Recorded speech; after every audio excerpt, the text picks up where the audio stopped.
What's up, guys? This is your boy DZD, aka the Drink Kang, Purple Wall Entertainment, live from the Dungeon Palace Studios once again.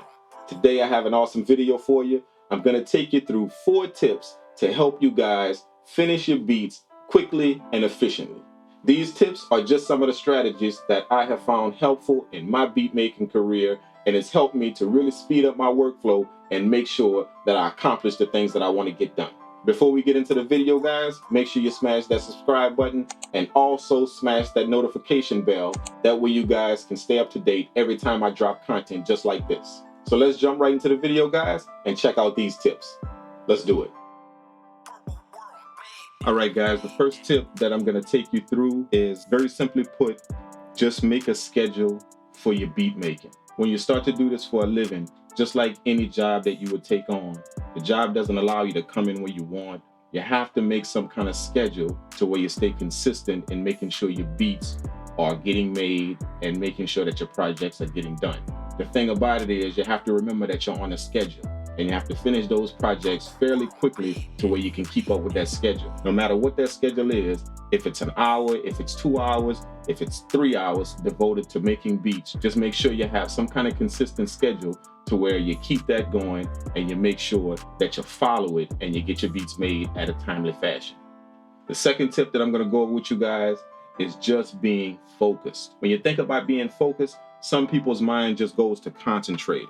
Concentrating is different than focus. When you concentrate on something, you can still have a lot of things around that's going on, but you just concentrate just on that. Focus is different. It requires you to take everything off of the table and move everything out of the way. That way, all that's there is just what you're focusing on.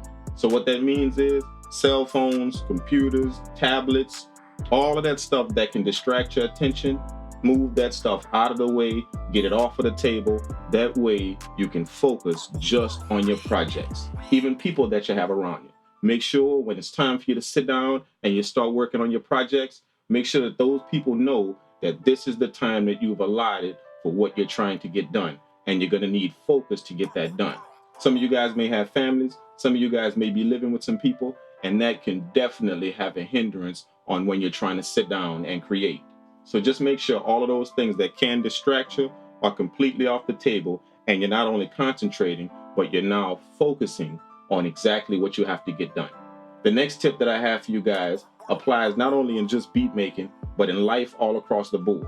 That's setting goals. In order to get something done, you have to have an ending point, something that you're trying to reach. So whether that's 2 beats a day, whether it's 3 beats, 5 beats, I myself personally, I do this for a living. So I try and accomplish at least 10 beats a day every time I sit down to create. If you take a look at the screen here, this is I'm gonna click on the load recent projects. These are the beats that I've made just today. All of these beats here. So I'm about 6 beats in, and it's not even midday. That's the purpose of setting goals. Something that I have personally in my mind that I want to reach every single time I sit down in front of the MPC. Tip number 4 is very important. It's organization. If your files aren't organized and your beats are all scattered all over your hard drive, you have beats in this folder, beats in that folder, all over your computer, it's really hard to sit down and find exactly what you want to work on when it's time for you to complete your projects. I'm going to take you to the software and show you just a small tip that I use whenever I'm organizing my beats. Now, this is a beat that I'm working on. This beat right here was just made. I'll let you listen to it.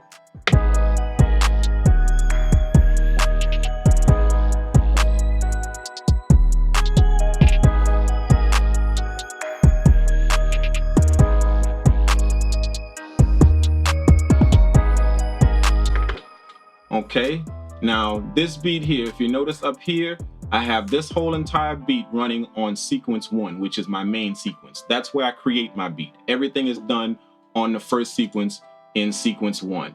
And if you notice here, all of the tracks, drum track, piano, saw, 808, 5 is piano chords, and 6 is the pad. So it just has 6 tracks that's all playing in this sequence. That's the entire beat. Now, when I'm done with the main sequence, I copy the main sequence to my next sequence and I label that EXP sequence. That's my explode sequence. And the reason why I label it explode is because in sequence 1, I have all of my drum sounds on one individual track. These are all of my drum sounds here. I have hats, I have my percussion sound, I have another hi-hat, I have my clap, and then I have my kick there. So all of these drum sounds are all on one track. I need to take all of these drum sounds and explode them to different tracks, meaning I want all of these drum sounds on their individual tracks. And the MPC software makes it very easy to do that. All you do is just go to the drum track, and then you hit the pencil tool, and then you hit the explode button. And once you hit explode, it's gonna take all of your sounds, and it's now gonna put them on different tracks. See, instead of just ending on track 6, now I have all of my drum sounds after track 6. See, 7, 8, 9, 10, 11. It put all of those drum sounds on their individual tracks. And now I can export all of these sounds out, and they'll be on their individual tracks. So let's do that. I do that with Control-Shift-E. And then I always put it on explode tracks because I want that to be on individual tracks. It's usually on stereo output, but you put it in explode tracks. And then I explode in 24-bit. And then I export. Okay, now inside of this folder is where I store my beats. So let's pull that folder up. It's beats by date. And we are now inside of this beat here. This is our sharp saw beat right here. So this is where my project is stored. I have the MPC project file, and then I have all of the project data. So that's where we're gonna put our new folder. So let's do that. First thing I do is copy the beat title, okay? And then I hit new folder, and I label that stems, okay? And then I paste the beat title to that. Let's get rid of wave, we don't need that. Okay, now this is gonna create a new folder. Do it. Let's see that folder.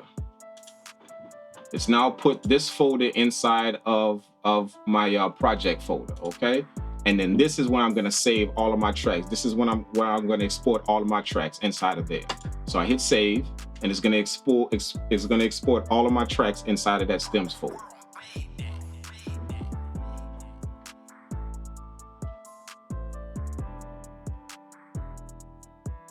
Okay, it's done. So let's pull up the folder and let's go inside. There it is, all of my tracks. I don't need the audio track, and I don't need the drum track that it muted. These are all of my tracks now, and I have all of my drum sounds all on their individual tracks ready to go inside of my DAW to start mixing. So this organization technique is really good for me. It works for me that way. I know my beats are in one spot. All of my stems are inside of the project folder of the MPC. And if I wanted to move this folder anywhere or to take it anywhere to a different studio, all I have to do is find the project folder, and I literally can copy this entire folder.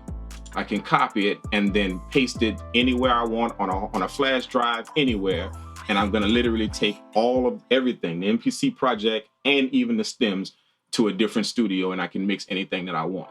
So make sure that all of your beats are organized, make sure they're in one spot, make sure you come up with your own method or use this method. That way you can organize everything, and you don't have to look around for your beats or look around for your different stems. Everything is in one spot and you're ready to go. So there you have it, guys. 4 quick tips that can help you to make sure that you always finish your beats. For you guys that are doing this for a living, it's always good to come up with your own methods of making sure that you accomplish your goals. Even hobbyist beat makers that do this for fun, you can still get some type of guidance from just implementing these tips. When you have some type of structure like this, when you sit down and create your projects, it always results in you finishing your projects and accomplishing every single goal that you set out to do. Make sure you rewind this video if you need to, and use some of these tips if you can in your beat making process. If you found any value in this video, smash that thumbs up button, and also drop me a comment below and let me know some of your tips that you use when you're finishing your beats. That's my time, guys. Hope you enjoyed the video.